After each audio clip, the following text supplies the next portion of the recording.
On this episode of the Founders Community Network, we host visionary leader, public health physician, and entrepreneur, Dr. Ikechukwu Henry Ukwe. Dr. Ukwe is a distinguished public health specialist, health systems innovator,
Pause are not really my style.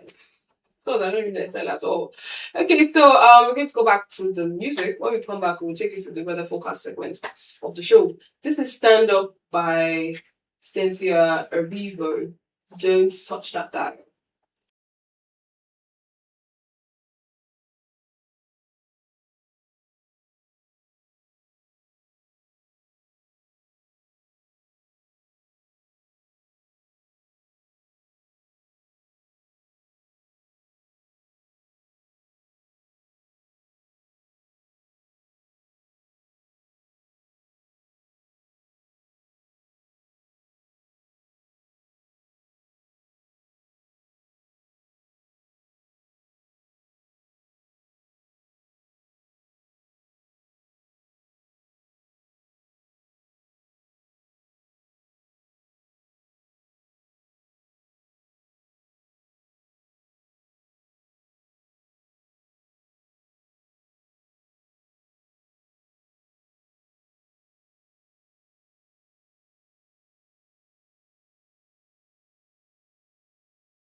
Stand Up by Cynthia Erivo. Welcome back from that music break.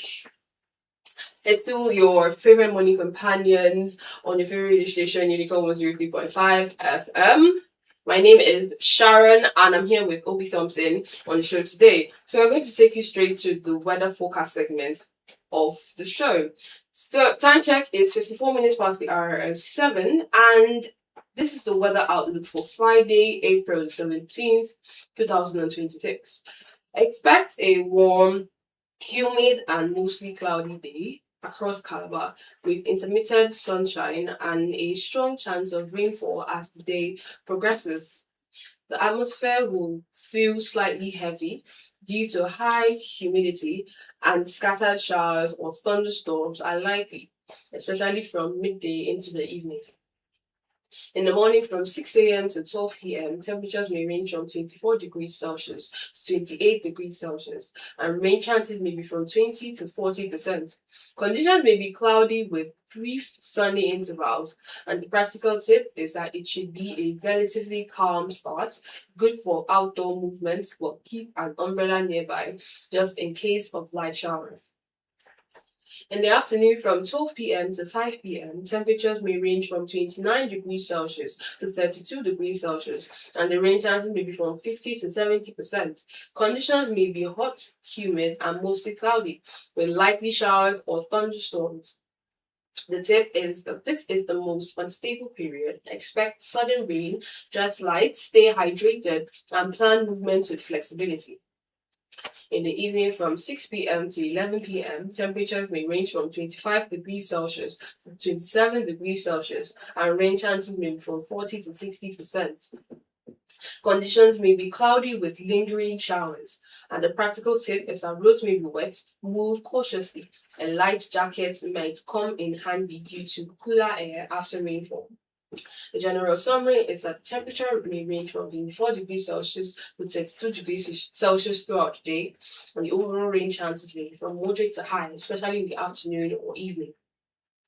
General advisory is to expect a typical rainy season pattern, warm, humid, and prone to sudden downpours. Plan your day with flexibility. Avoid unnecessary exposure during heavy rain periods, and keep rain protection within reach. So you heard it here. Make sure that you reduce your movement when you see thunderstorms, because the lightnings that I keep on seeing are actually beautiful but can be dangerous. So as much as possible, stay indoors when there's possible storm approaching. Just stay indoors when you know you have food in the house to eat. Yeah, you have to stay indoors when you know you have food in the house to eat. And then you just need to be very careful out there, just like we've rolled it out there for you, carry your umbrellas, along, and then stay when it is safe and walk slowly, don't be in a hurry, plan yourself. We'll be talking about this, and don't think of flying to your destination within a tickle of an hour when you're supposed to have planned yourself properly, before that time. So you just need to be very careful out there, and then stay hydrated, irrespective of how the weather could be so cold, and then raining. You have to do all you can to take plenty of water, and I did that this morning. It's always been so fantastic. I'm happy for you. Mm-hmm. If I'm taking my tips to heart, I like it. Yeah, I wish it would have been tea, particularly. Would have gone a long way. Yeah, you can actually drink tea and drink water now. Sometimes I do. When I finish taking my tea, I drink water.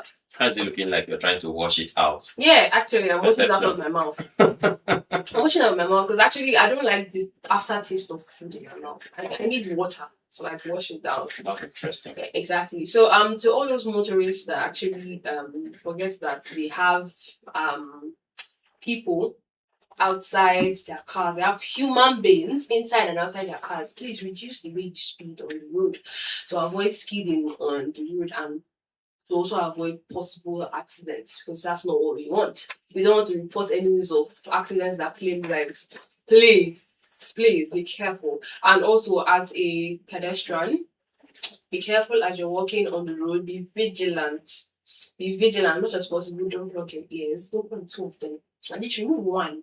Yeah. Remove one so that you'll be able to hear when an oncoming vehicle is approaching. Please, all this will ensure your safety. Because one thing I realized in Calabar is that thunderstorms are different from other states. Thunderstorms are actually very, very dangerous when they can be. They carry roofs. When the winds carry roofs. And also lightning strike at its highest. I don't know. Thunderstorms are in such a way that you have to stay at home if as much as possible. I think they carry trees to transport out a lot of things, carrying roofs and everything. Be careful as much as possible as you're commuting today on the road, and also be prepared at all times. So we're going back to the music break. When we come back, we'll come to take us through the exchange rate segment. This is All Night by Beyonce. Don't touch that dial.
And this is all night. All my night that was really lonely. All my night that I was really thinking that I could have opportunity to It have was plenty of lonely. money. And this is Beyonce. Oh my I really God. love Beyonce. Music so much. Yeah, they all Yeah. make so much sense. And then Yeah. oh my goodness, you just need to just find something good, something lovely, something fantastic, and do all of that. Okay, so right away here this morning, we bring you the exchange rate segment of the morning brush. My name is O.B. Thompson. Okay, so right away here, we're talking about $1. Just $1 is costing Nigeria 1,386 naira. So much. I don't know when we're going to have naira equaling a dollar, or if possible. That day, it's really gonna be a fantastic thing. We're gonna troll the streets. Okay, so €1 is costing Nigeria 1,605 naira. And then £1 sterling is costing Nigeria 1,838 naira. And then one South African rand is costing Nigeria 82 naira. And then one Chinese yuan is costing Nigeria 202 naira, beg your pardon. And then one Japanese yen is costing just 8 naira. And then one West African ceiba is costing Nigeria just 2 naira. One Saudi riyal is costing 369 naira. And then one Swiss franc is costing 1,734 naira. And one Danish krone is costing Nigeria 214 naira. And so I am asking you this morning, which currency would you want to do justice to this morning? Well, I would still love to go with pound sterling. And then after that, I will run down to, I call it Swiss francs, right? Yeah. It's so heavy. Yeah. If you change, let's say 10 Swiss francs, trust me, you'll build a house in Nigeria. You build mansions in Nigeria. Oh my goodness, because it's so big, it's so large. And so I think why other countries are actually fighting for their economy to be stable and also have it, have good exchange rate with that of the dollar. Ours is trying to do otherwise. But whichever way, I think it's quite important for you out there to know all of these things because, when you're privileged to have someone who sends you dollar, who sends you pound sterling, who sends you Swiss francs outside of the country, you'll be so happy, right? So don't be cheated when you go to that places, the exchange, where, is it balloon the change or change the balloon? Okay, so when you go to change your money, please, don't allow it to be cheated. So that's how we're doling out the exchange rate for you so that you'll be very, very, very vigilant out there. Okay, so that's pretty much what we're doing this morning from the exchange rate segment of the morning bird show right away here. So I would be doing something very special from the showcase, and she calls this one No One. Stay tuned and don't touch the dial.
No One by Alicia Keys. Welcome back from that music break.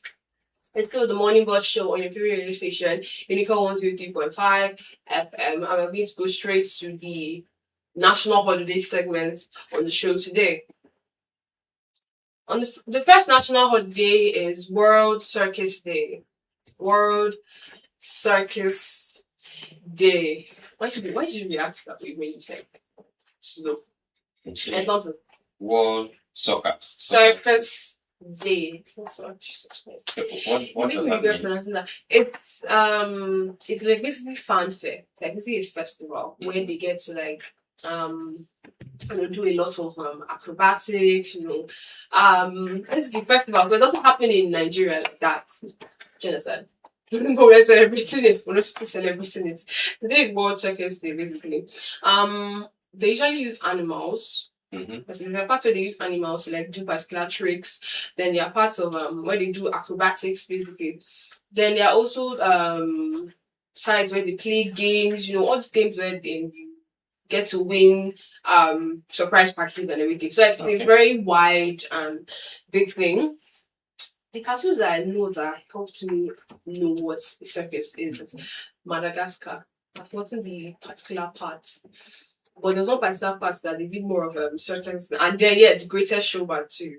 That one was also what helped me know what circus means. But it's barely done in Nigeria though. But we're celebrating it regardless. The next is Herbalist Day. Herbalist Day. There's where we see herbalist and native doctor. There's a very huge difference.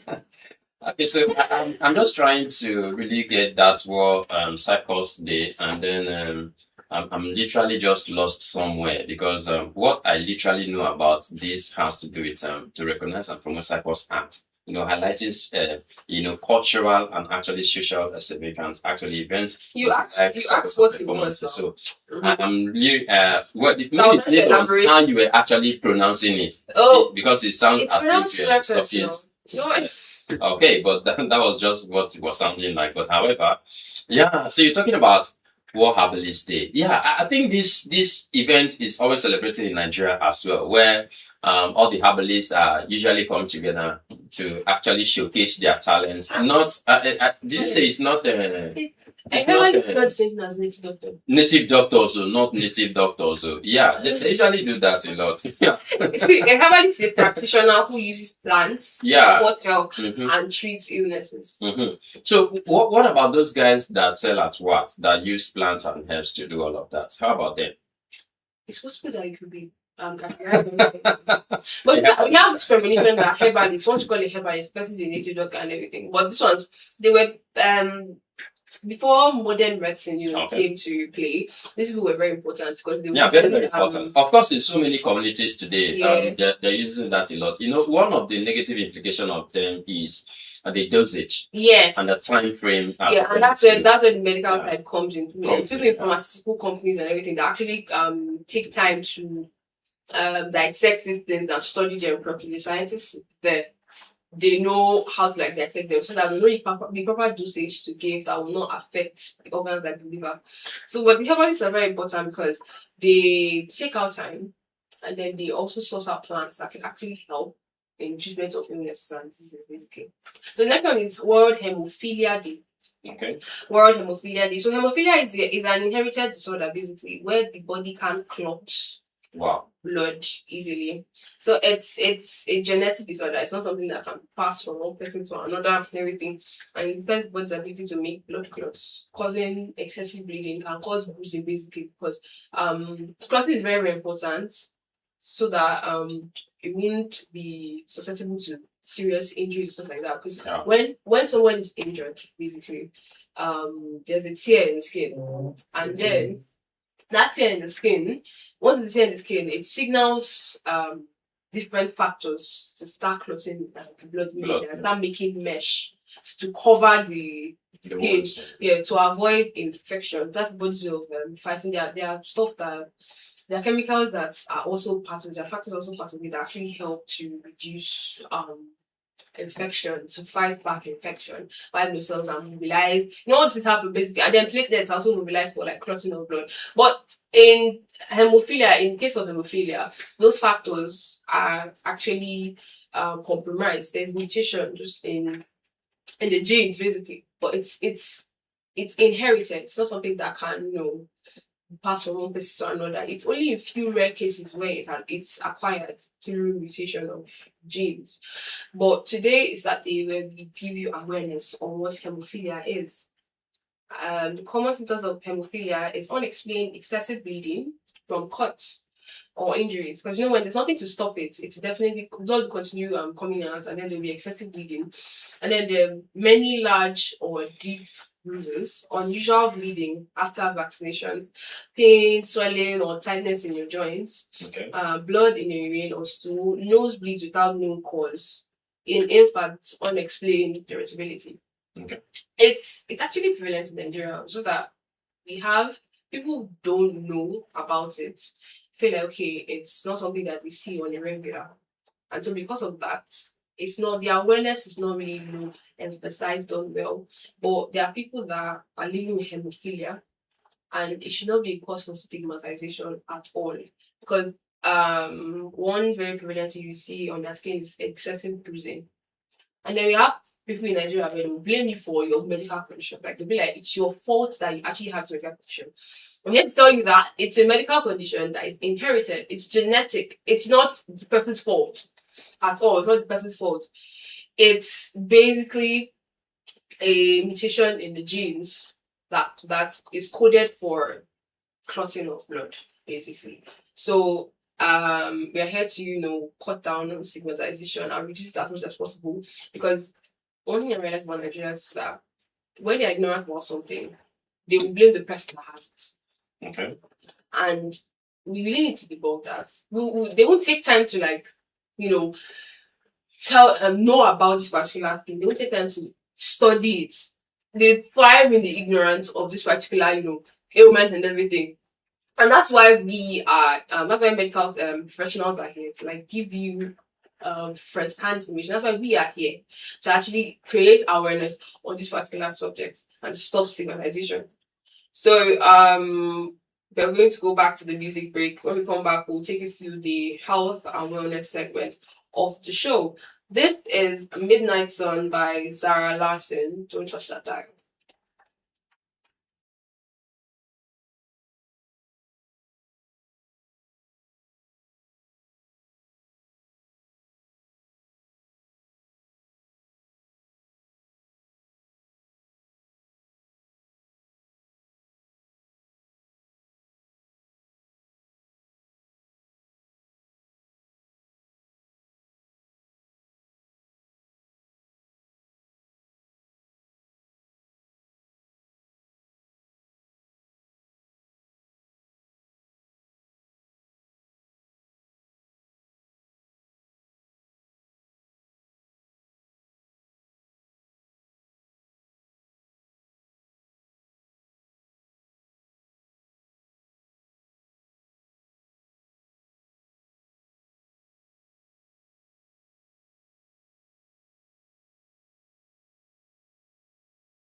Midnight Sun by Zara Larson. See, is this song that made me know that people actually have voice? Actually, because if you go online, this particular trend where they use it to whistle, that ending part, the song that she drives. Don't you cannot relate to this thing. I wish Brian was there, literally. You cannot relate to this thing because if I say it that you don't know. Because this is what you listen to local tunes. Try. Well, that's why we want to actually be people who are actually would I say patronizing our local things, and then make it looks the way others want theirs to be, and there again, I think we need to be productive in our own local ways, and then not to be importing everything, including music. Oh my goodness, no, let's patronize what we have here. We've not even finished our own. Have you listened to Fela Kuti? So listen to all of this. Have you listened to Akanchawa? They're talking of cultural diversity. You just want to listen to your own. That's what I'm talking about here. Okay, so how many Chinese songs have you played since we started this show? Mm-hmm. What am I doing with Chinese songs? So that's it. Don't you get confused? No, you should. You should have to try it. So, you're talking about culture and people. So I think ones you should have to do with Chinese. Have you talked about Indians? Have you played their music before? You've not. So I don't know why you're so worried about going out there. We have a lot in Nigeria. Have you played how do they call it? Solo Toto here before? You've not played it. I'm not going to indulge in this. I'm not. So you have a lot of music you should play here. Don't sing. Leave me alone. Okay. So we're going next to the next segment of the show, and the next segment is the health and wellness segment. I'm going to be on health benefits of milk. Milk. Which of the milk? Any milk. Any milk. Okay, continue. since we were too specific about the milk. I said milk. Okay. Oh, good. Milk is like a quiet multitasker in a glass. Aww. Simple on the surface, but packed with nutrients, Oh. working behind the scenes to keep your body in tune. I will tell the radio admin that you now have a new soundtrack machine. Oh. So since that's what you want to do. So health benefits of milk include it gives strong bones and teeth. Milk is rich in calcium and vitamin D, which helps build and maintain strong bones and teeth. It is like giving your skeleton daily reinforcement. It also helps in muscle growth and repair. It contains high quality protein that helps in building and repairing body tissues, especially useful after physical activity or workouts. It also supports heart health. Potassium in milk helps regulate blood pressure by balancing sodium levels in the body, reducing strain on the heart. It also boosts immune system. Milk provides vitamins like A and B12, along with minerals that help strengthen your immune defenses against infection. It also promotes healthy skin. Vitamins and proteins in milk help nourish the skin, keeping it smooth and healthy from the inside out. It improves hydration. Milk contains water and electrolytes, making it a good option for staying hydrated, especially after exertion. It also supports brain function. Vitamin B12 and iodine in milk contributes to proper brain development and cognitive function. It also helps with weight management. Protein in milk helps you feel full longer and reduces unnecessary snacking and supports weight control. Okay. So I'm going to give you the age ranges for some types of milk. Basically, so there are different types of milk. Okay. And it's not for some ages. Some ages can't take some certain types of milk basically. So there's the full cream milk, there's skim milk, there's condensed milk, there's evaporated milk. Okay. So for full cream, that's whole milk. It's suitable for children above 2 years and adults and adolescents that are not obese or with heart conditions. Okay. The skim milk, this is milk that is low in fat basically. And so it's suitable for adults and children over 5 years. Because children under 5 years can't take it because of the fact that it's low in fat, basically, and fat is needed for development, basically body development. So evaporated milk, children over 1 year can take it, and adults and adolescents. But if children over 1 year want to take it, they have to dilute it because evaporated milk is concentrated in milk. Yeah. So they have to dilute it before consumption. So the next is condensed milk, suitable for children above 2 years and adolescents and adults not diagnosed with diabetes, as it spikes sugar level. So this is milk that has enough sugar in it, condensed milk, and so it's not suitable for people that are living with diabetes. Basically, so that it would spike their blood pressure, their blood sugar. Sorry. Milk may look ordinary, but inside it's a whole support team working quietly, strengthening, repairing, and protecting your body with every sip. One thing I need you to know to all nursing mothers, basically, don't substitute breast milk for any other milk. Breast milk is the best for your child's development and growth.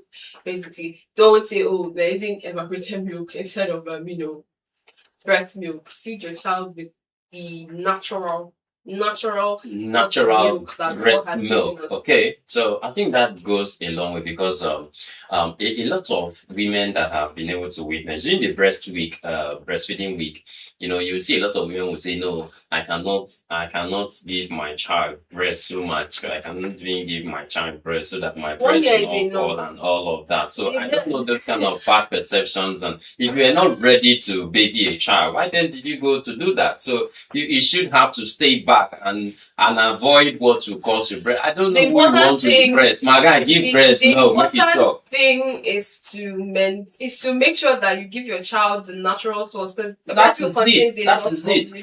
And from fats to carbohydrates to proteins to essential electrolytes that are needed in the body for the baby's development. You're a suspect. Growth. The way you're talking about that and you're eyeing me, like I don't understand. I don't know. Would you be that kind of woman who wouldn't want to breastfeed your first child? I know this is not the reason why some first children are behaving like milk.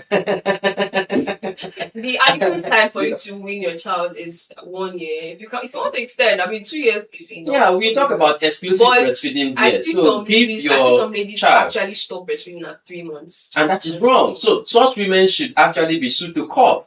That they are depriving the rights of the child to live. Oh my God! And that is not good. So yes, that is it. So if we see they're supposed to be laws.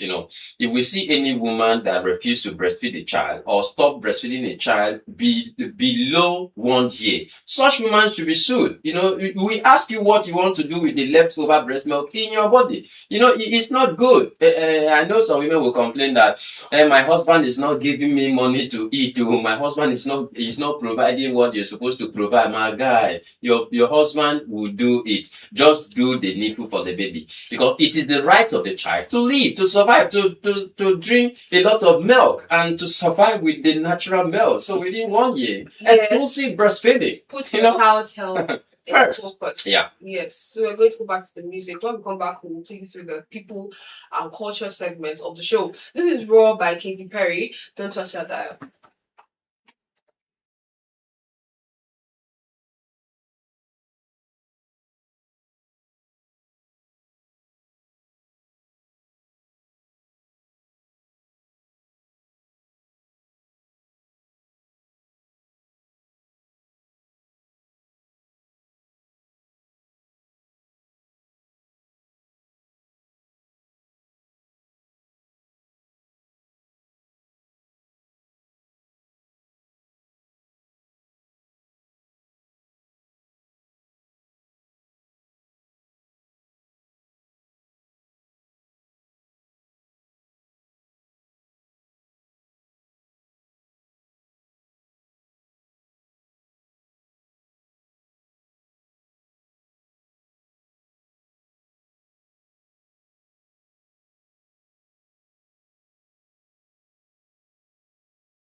Raw by Katy Perry. Welcome back from that music break. You're still on Morning Bus Show on your favorite radio station, Unico 103.5 FM. And we're going to go straight to the people and culture segment of the show. On today's People and Culture, we're going to be doing on brief history of slave trade in Nigeria. It's a very sensitive subject, and painful subject too, because when I researched on it, and also when I went to like different museums portraying this particular history, I was moved to tears because we really went through a lot as people before we became modernized today. So the history of slave trade in Nigeria is a powerful story of wealth, violence, resistance, and lasting consequences. It unfolded over several centuries and reshaped societies along the coast and deep inland. Before the transatlantic trade, long before Europeans arrived, various Nigerian societies practiced local forms of slavery. This was often tied to warfare, as captives taken as slaves, debt repayment, punishment for crimes. Their systems were usually less brutal than what came later, and enslaved people could sometimes integrate into families or communities. In the 1400s, Portuguese traders arrived along the West African coast. Soon, British, French, and Dutch traders followed. What began as trade in gold, ivory, and pepper quickly turned into a large-scale human trade, and coastal areas like Badagry, Bonny, Calabar became major slave ports, acting like grim gateways between Africa and America. Now, in the transatlantic slave trade between the 16th to 19th century, this was the most devastating phase. Millions of Africans were captured through wars or raids, sold by middlemen or local rulers, transported across the Atlantic in brutal conditions known as the Middle Passage. From Nigerian regions, especially the Bight of Biafra and Bight of Benin, large number of people were shipped to Brazil, the Caribbean, North America. Ports like Badagry became infamous for sites such as the place of no return, where captives took their final steps on African soil. A lot happened during this time. If you go to the slave museum at Marina Resort, they would show you how they stacked the slaves in their the boats, the ship that they usually carry. Yeah, where some of them have to put their heads, this other way, while they don't put their legs this other way, just so that they will not be able to communicate and all of that. And they fed, they defecated, a lot of things. It's a gruesome acts that I saw that I read on. It's actually like funny. I wonder the way some were scared, some actually gave up. Some gave up on their humanity because of this particular thing. Yeah, of course. It was a whole lot. So gruesome acts netted on slaves. It wasn't just control, it was cruelty dressed as order. Some of the things done to enslaved people in parts of what is now Nigeria were deeply brutal. Now the first one is branding and marking. Hot irons were sometimes used to mark slaves like livestock to show ownership. But you see, a white man buys the slave, and it has this iron that has his name, like his initial of his name described on it. Yeah, and then uses it to mark the back of the slave. With an initials. Exactly, so that they own that person. Then the next is chaining and confinement. Slaves were kept in chains or locked in cramped cells, especially in transit points like Badagry. Movement was restricted for days or weeks. You see, chains, and the chains were heavy. They will give you, in some museums, they'll give you the chains to carry. Imagine carrying that and then expecting to walk fast. They're pushing you up again, and they confine them in cramped up spaces. So we have there's an amalgamation site in Ikodabas in Akwa Ibom State, basically, and I saw that this particular hole that they're supposed to keep 30 slaves in, but 150 slaves were kept there, cramped up together in chains. Basically, when I saw the video of the place, and you could see the rust from the chains still on the walls. So they also flogged severely. Whipping was a common punishment. It wasn't just correction, it was meant to instill fear and break the spirits. So when they tell them to move and they move slowly because of tiredness and everything, the next thing they do is to whip.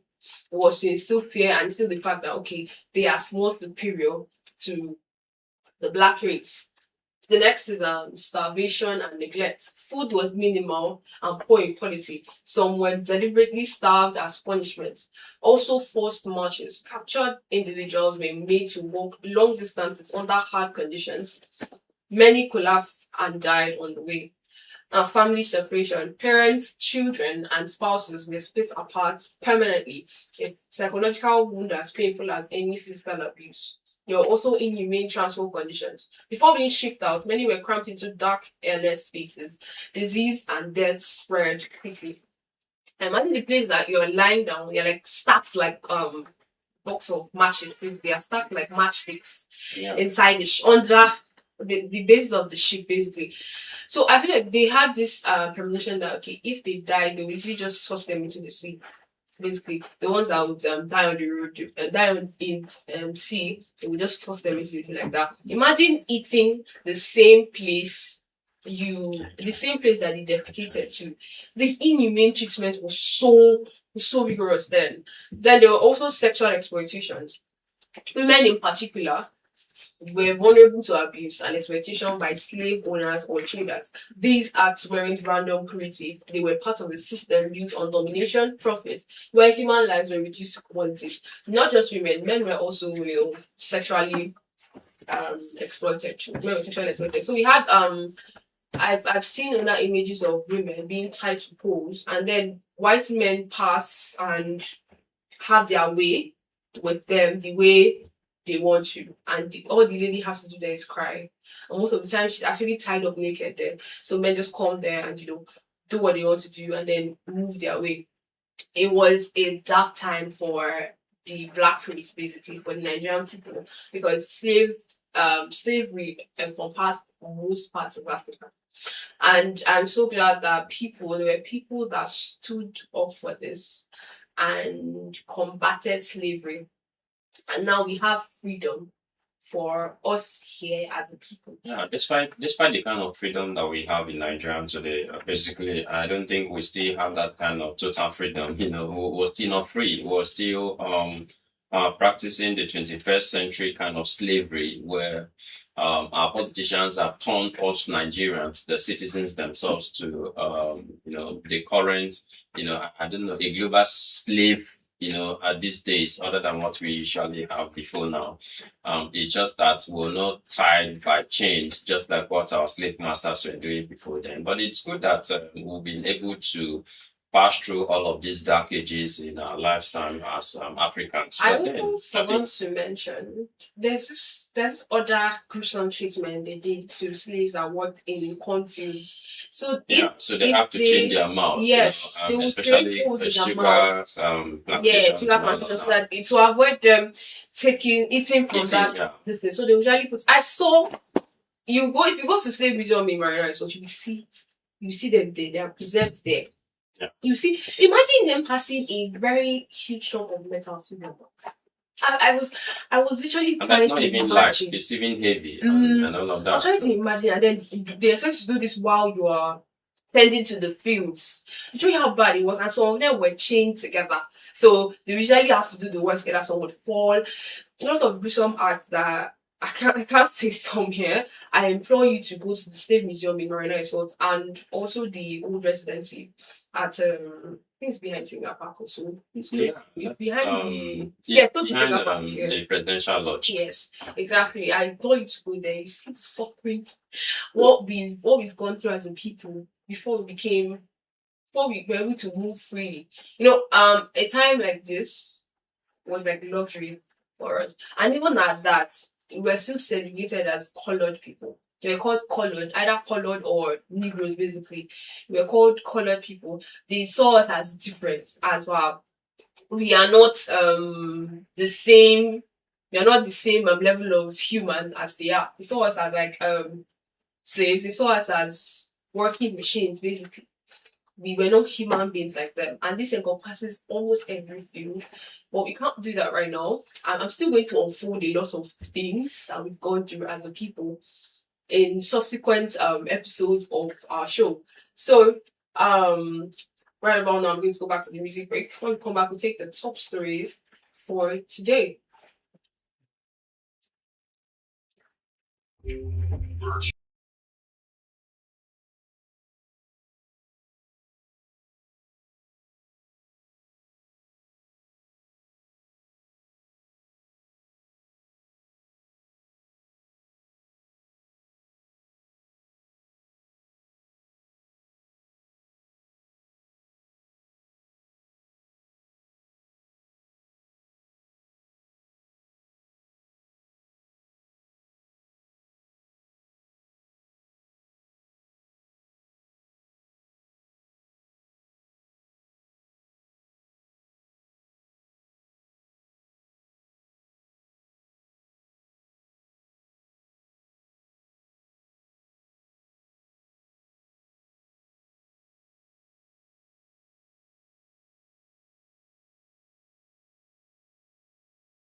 Only Love Can Hurt Like This by Paloma Faith.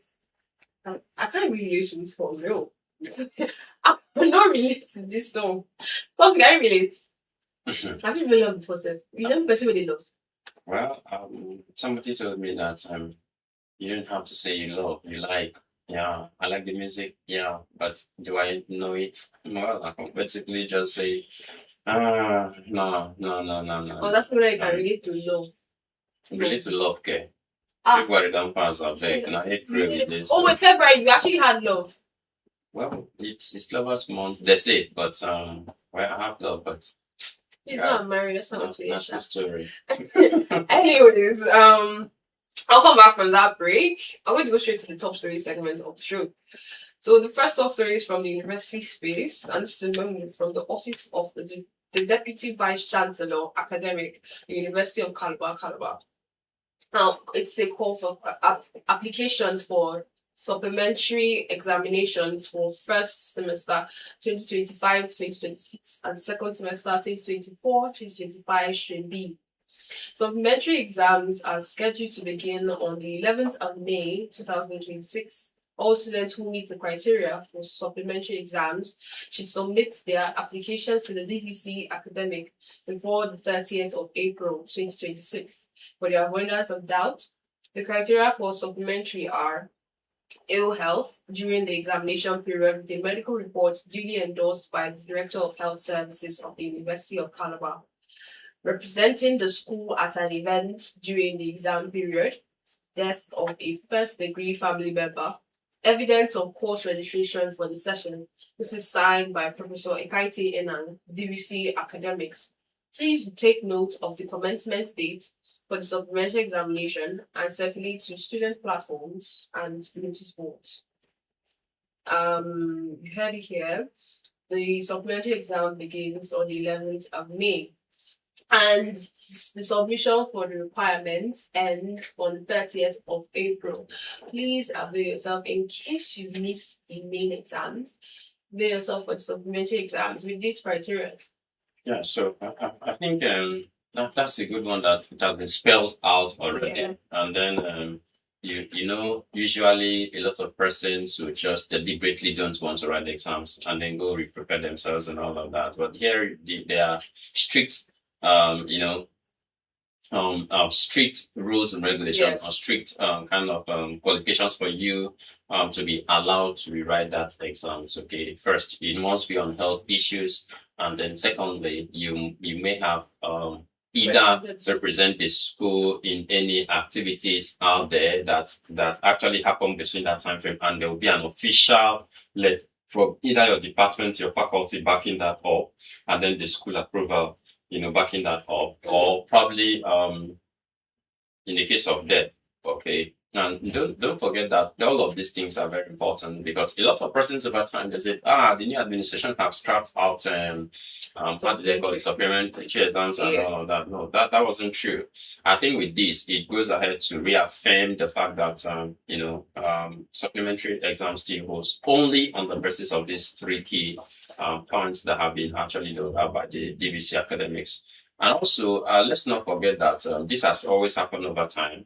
And then people just fake, sicknesses or illness, as the case may be. But this time around, it's actually not going to be that way, because here we have, a new management, with new ways of doing things, new policies and ideas and all of that. The medical report? Well, like I always say, sickness shouldn't be something anyone should deliberately want to force himself, him or herself into, I'm sick, I went for operation, blah, blah, blah, blah. You went to turn yourself to steel and all of that. Yeah, they are clear punishment for that. You might lose an academic section. You might be expelled from the school. You're definitely going to be facing the school disciplinary action committee. And as such, you wouldn't have to escape it. So if you you deliberately stayed away from exams, or probably because of school fees and all of that, I think those persons have an exceptions. Yeah. I think for that case, it's just for you to officially pass through your head of department and to put up a letter to the management for you to also be allowed to join this group of persons to actually write. But the main persons that the approval will come so quick has to do with these three parts of persons categories that have been spelled out by the Vice Chancellor academic. So I think it's quite very important for students to always take their time very serious, take their exams and studies very serious. And it's time for studies, it's time for studies. There should be time for pleasures. After your school, trust me, nobody stops you. Like, nobody asks me to come to class again. Nobody asks me to come submit assignments. I determine where I go. If I decide not to go to anywhere, I stay at home. So nobody forces you on. So why not, now that you're still in school, focus, forget about every other thing. You do it and you'll be tired of it. A lot of persons stay on their phones even while in class. You will stay on your phone after your school. Look, nobody is going to stop you from pressing your phone. You see your phone, you're going to stay on your screen. Even if you want to stay there 93 hours per day, if you can switch the day to make it 100 hours per day, go ahead, do it. It's not a big deal. But now that you're in school, just be focused, and also understand that your health really matters. We've been telling you about health awareness tips on things you need to do while you're still in school, and to our listeners out there, so that you'll be fine and be good. You don't need to give complaints about your health during exams and all. And a lot of students love complaining about their health during exams. And I think those kind of things would have to stop. And it doesn't really have to. Yeah, a lot of students love complaining so much during exams. So exams have examination fevers and all of those things. No, if you prepare, you don't need to prepare in between exams. You have to start preparing for the studies. You have to understand something. There are some people that actually prepare before time. Okay, and after that time, the village people decide to strike. No, let me give you an example now. Somebody that really experiences exam fever, I just read and then comes to the one that you write my exams, and I see that my results are actually top notch. But basically, there was a time, I remember, because it's pharmacology, who that can relate to what I'm saying. It was pharmacology basically, and the rumors they told us about the cause, about how the fact that they fail, it's how they mark. I was hearing negative marking from some people. I was hearing, they don't repeat past questions or whatever. And I was literally, distraught. Basically, I was scared. I was reading, but I was reading in fear. I had to call my dad. I had to call someone else that was close to me, and one of them actually had to calm me down and be like, "Relax. You actually got this. You just have to relax. You get."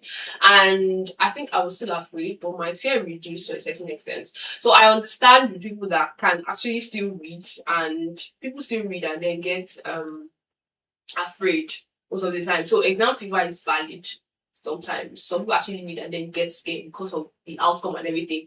And then thinking of the fact that if you mess up, carryover is waiting and stuff like that. And there's some people that they can't have carryover again because the next thing is extra year. So exam fever is valid. Understanding the fact that some people can actually get scared and panic over time actually helps us. So I feel like talking from that perspective would be interesting to an extent. No, I wouldn't subscribe to that. I would not subscribe to that. Now, this is why I believe the fact that everyone has a religious belief, whatever belief you have, out there. So you need to prepare yourself. Now, on the other hand, it depends on the relationship between the lecturer and the student, right?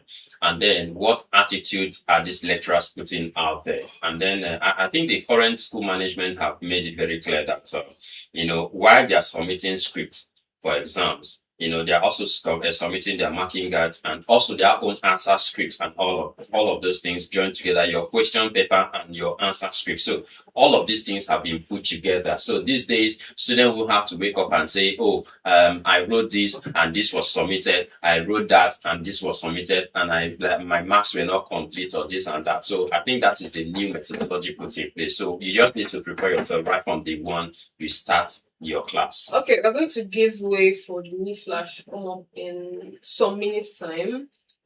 But before that, we'll go on the music break and then the flash come up. This is Closer by Oxlade. Don't touch that dial. We'll resume after the news flash.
Reason by Omale. Welcome back from that short music break.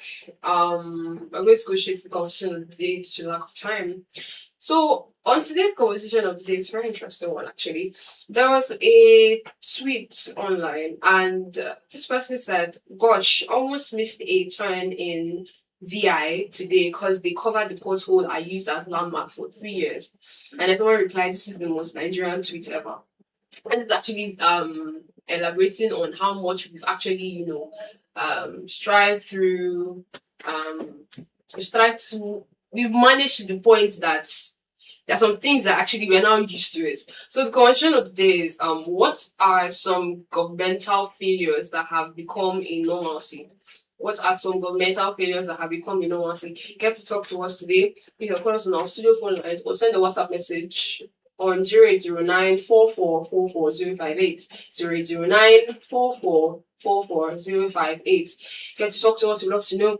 I feel like the one thing that I know that if it changes in Nigeria, Nigerians will be shocked is light.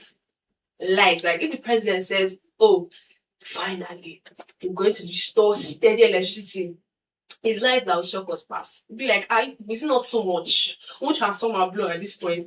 Because the way we suffered through a lot of failures, the way we managed some things, if things start happening, we raise question marks, be like, what's going on? And the funny thing is that the irony of it is that we keep clamoring about change and everything, and then these changes are coming as little as they are coming, and then most Nigerians are shocked. They're surprised that actually the government is actually doing things to put stuff in place. So what are some governmental failures that have become a normalcy? Thompson, what do you think of this? Yeah, I think there are lots of governmental failures that have almost become a normalcy in Nigeria, especially when it has to do with, a kind of bad roads, and then poor educational system. There are too many. In fact, the economy today, it's a kind of a monumental failure on its part entirely. And so I think those are some of the key aspects, like I keep saying, that Nigeria as it is, just give us these basic amenities, and trust me, Nigerians do not have to complain. So we do not need so much. All we just need is just give us the water.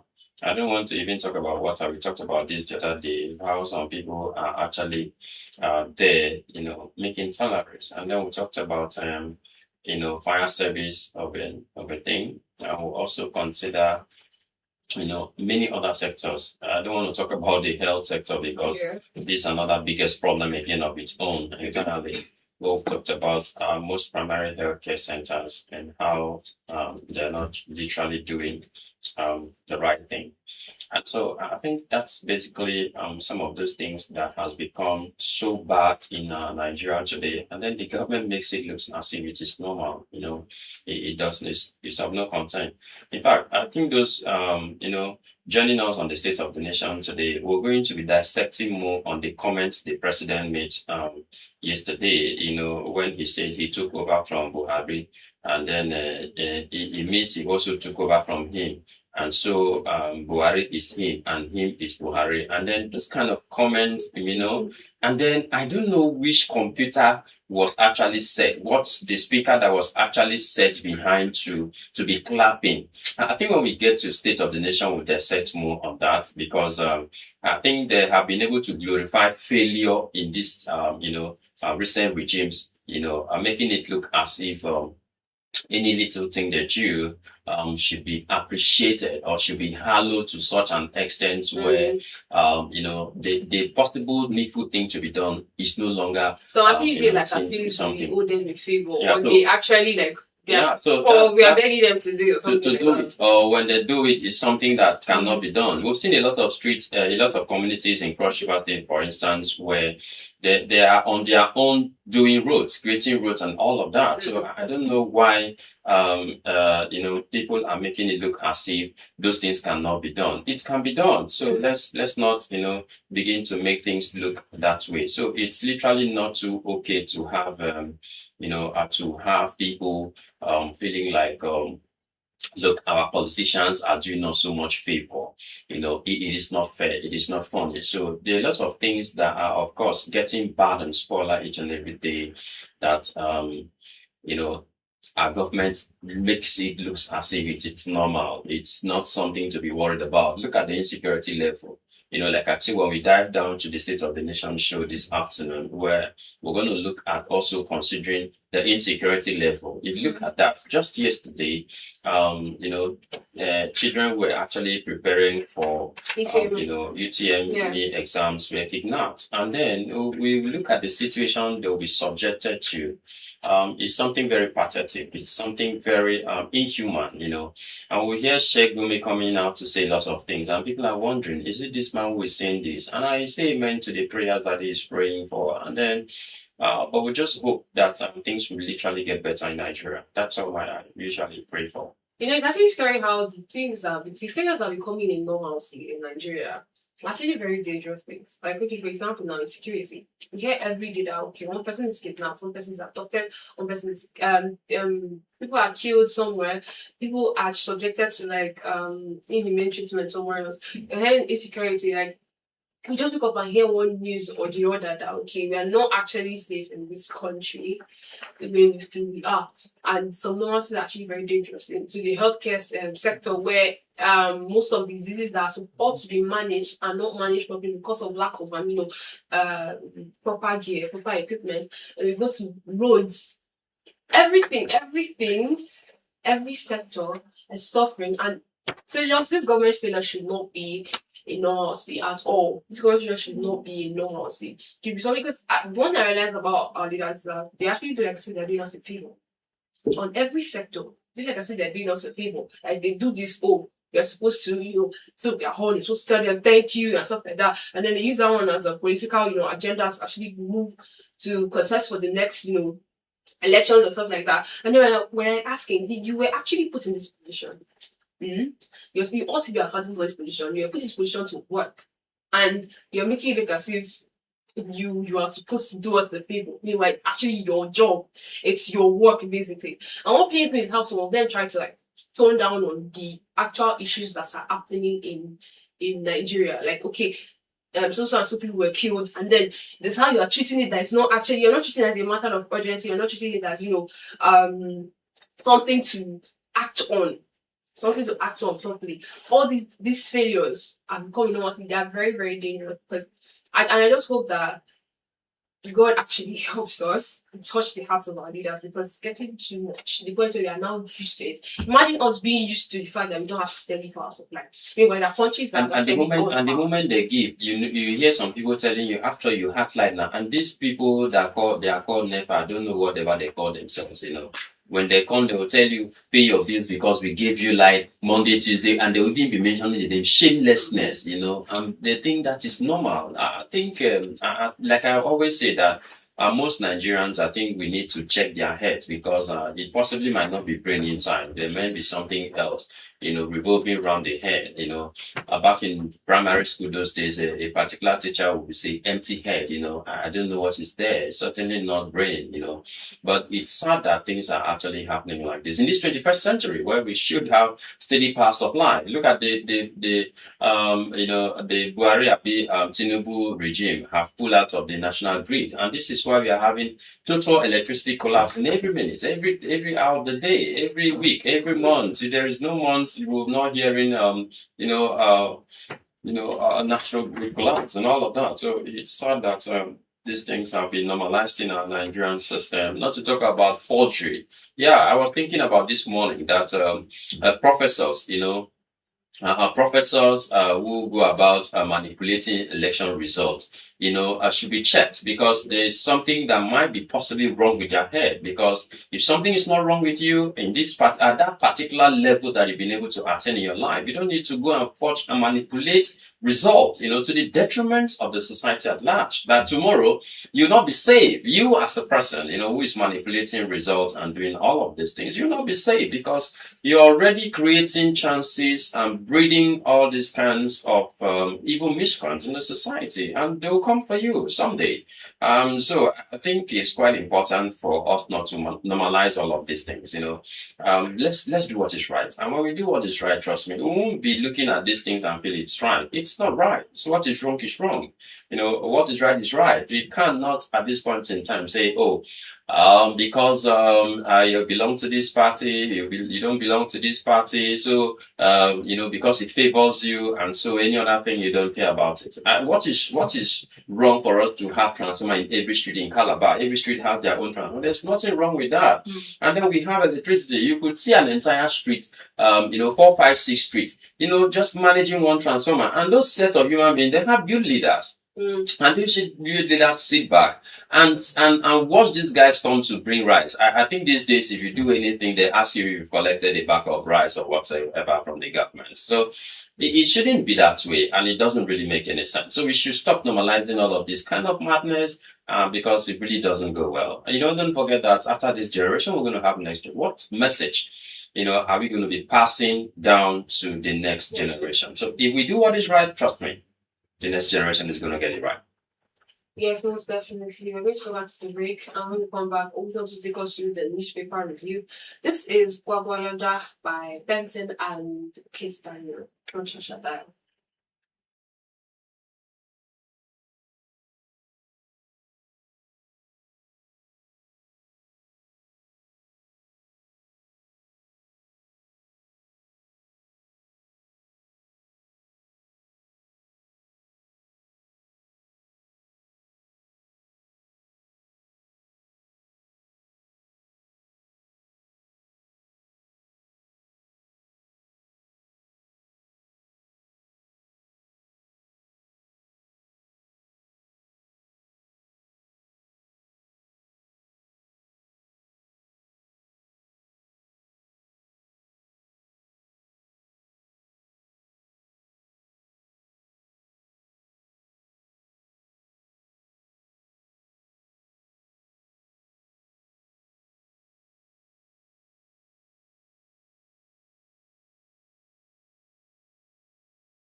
Nice life.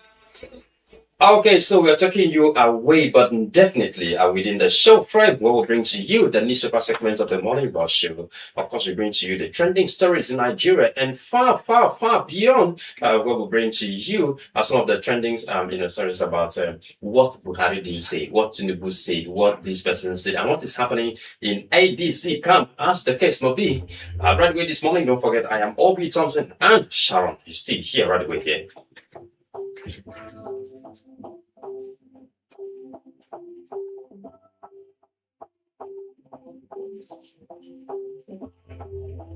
Okay, so don't forget, today is the 17th day in the month of April. Of course, like I always say, that this month is running so fast, so fast, and I really, really, really, really love it so much. The month is running so fast. Okay, so right away this morning we'll be starting with something very interesting, and that is the Daily Trust newspaper this morning with the biggest stories here. UTME candidates, adopted as exams commenced. So I think it's just a sad one here, where we are still having these issues. I don't know why our kidnappers are not having, this sympathy, for human beings, especially for, in fact, let me not just say especially, but human beings generally, because we do not owe you. We are suffering. Everyone is suffering the same way you're suffering. Man, what's wrong with you? Why can't you leave these children alone? I don't know, because it's so sad here. And also still from the Daily Trust newspaper, we have a heat wave forces Kano residents to sleep outdoors. Man, the kind of heat that is in Kano, is causing a lot of persons to actually sleep outdoors. And hey, go spend all the time outdoors, because you sleep inside the house looks as if you're in oven. Man, there's no amount of fun, except those who are having ACs. But then, what if Nigerian NEPA take life all night? So how would you do and how would you go? Okay, so right away here, we'll move to the Guardian newspaper this morning with the biggest stories. We have how systematic collapse and corruption was an inmate plight behind bars. How systematic collapse and corruption was an inmate plight behind bars. Now, so many times we have, correctional directorates, coming and say, hey, we have fed them, we have given them this, we have done that, and all of that. We'll feed them 3 times a day, and then you go to look at the kind of food, maga and strong beans whenever don't say. Allegedly, though, but then we have a lot of kinds of varieties of food that hey, look, you really need to regret about doing such a thing. Okay, so Steve, from the Guardian newspaper this morning, we have Tinubu dares opposition, vows to stay course as zoning debate departs. Okay, so we have the Vanguard newspaper with the biggest stories. We have rising costs. IMF warns of tough times, for Nigerians. I'll read all of this on page 5 of the Vanguard newspaper this morning. And also, government adopts 14 UTME candidates in Benue State. Okay, so the Punch newspaper is up next there with the biggest stories. You have federal government moves to tighten airport and prison security. Okay, so let's watch out how that actually plays out. The Daily Independent is still up next with the biggest stories, where we have Nigeria's poverty project evolves into an economic powerhouse. Okay, opposition wants to scare me from contesting 2027 poll, according to Tinubu. Okay, so that's pretty much what we're doing. But before we go, we take our sport lovers to the Punch Sports Extra this morning. Olajide Omotoya exclusive winning goal at the African Games stands out the most for me. I am still hungry for more. I want to improve my world ranking and achieve greater success on the global stage. And this is my story, according to Olajide Omotoya exclusive. African Games, a golden moment. Okay, so why Liverpool sent Boniface on loan? I read all of that on page 7. We have Turkey to appeal Ophelis ruling at CAS. Okay, Cosaido, agrees new Chelsea contract. Congratulations to you, my guy. Liverpool, Brown to replace Salah. Okay, so we have Gala coach likens Osimhen to Mbappe and Kane. Okay, so Barca not brought against Atletico, according to Mikel Obi. Okay, so that's pretty much what we'll be doing today from the newspaper segment of the Morning Brush Show. Right away here, we'll turn to Sharon for the quotes of the day. And of course, a wrap up of the show from me to you. To have a pleasant and a fantastic weekend and an amazing day ahead. The quote of the day is thank God it's Friday. Thank God it's finally Friday. We can Thank God it's Friday. We can actually go and rest. Don't have to make the most out of the day, make the most out of the morning. Be positive, stay positive at every point in time. Make yourself happy, laugh as much as you can, and have a beautiful Friday and beautiful weekend too. We do this to do every weekday from 7:30 to 10 a.m. and we would definitely love to hear from you on Monday. This is bye for now.